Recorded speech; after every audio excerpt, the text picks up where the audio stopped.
The Orphans of Simitra. Chapter 4. The uniform ready. There remained the setting up of the gasoline pump. One day 2 village workmen arrived with picks and shovels and sacks of cement. They began to dig the pit. Porphyros never moved an inch away from them. He passed tools, carted earth away, poured drinks for the workmen, looked into the hole that would soon contain the precious fluid brought by a tank wagon as big as a house. Mina followed him everywhere, and listened to his explanations. In 2 days the pit was dug and cemented. It was in the form of a large cube about 6 feet deep. Porphyros worked out in his head the distance a car would travel on the amount of gasoline contained in it. He discovered that the car could go around the world. He thought he must be mistaken. It was stupendous. He went over his calculations 3 times. There was no mistake.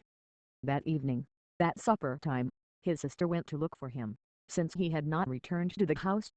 She found him standing on the plank that covered the pit.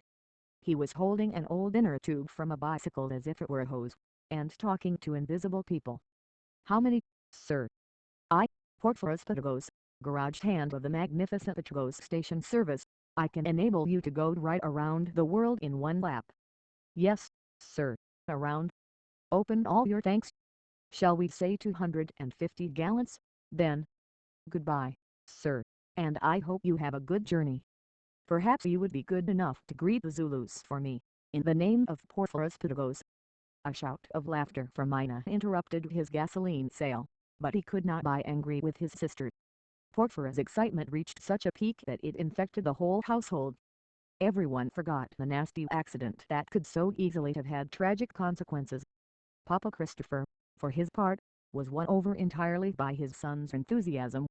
The gasoline pump, even though it was not yet set up, took on from day to day an unbelievable importance. The family began to believe that in the future they would be able to live at ease. Porphyros, his tongue between his teeth, was making placards. He put them all over the cedars, on both sides of the house. Gasoline 2 miles ahead, gasoline 1 mile ahead, gasoline 300 yards ahead. He used up a whole can of paint of them. Cars could not fail to stop. In fact, the ones whizzing along neighboring roads would be only too glad to go a little out of their way for the privilege of filling up at the handsome Patragos service station. It was a dream, and life is cruel to dreams, seeking only to destroy them. As they say in Epirus, dreams are kites and life tries to cut the cord that holds them.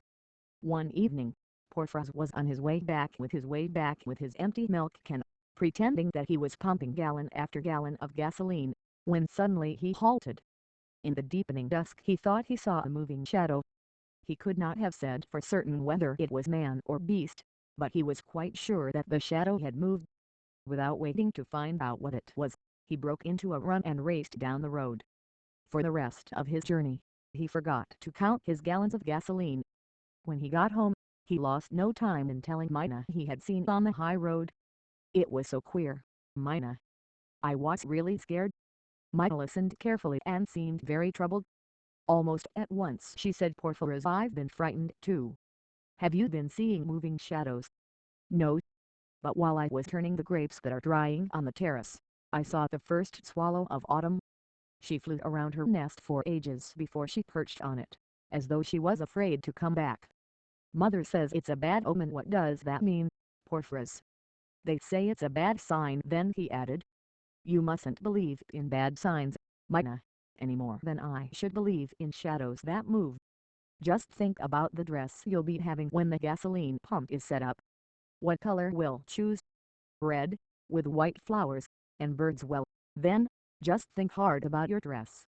Forgetting her worries, Mina fell asleep that night dreaming of flowers and birds, while Porphyros, for his part, went back to selling gallon after gallon of gasoline.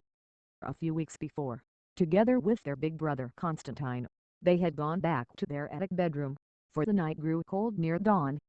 Porphyros was busily employed with his pump when an unusual noise woke him with a start.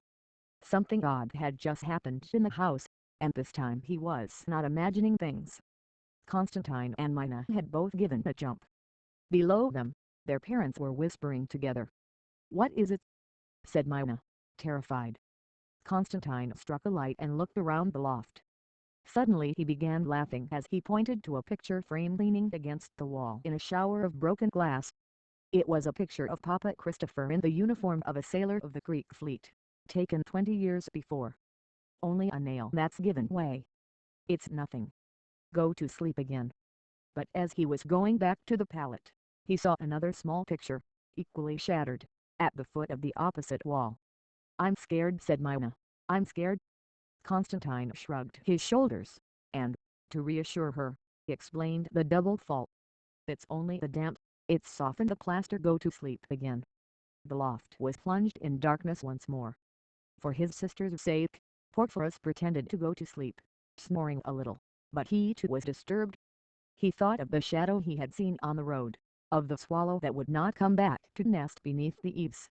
When at last he fell asleep again, he went on dreaming about cans of gasoline, but this time they would not stand straight, and they fell over, no matter what he did to keep them steady. So he sent them rolling down the hillside with mighty kicks and then slept peacefully until morning.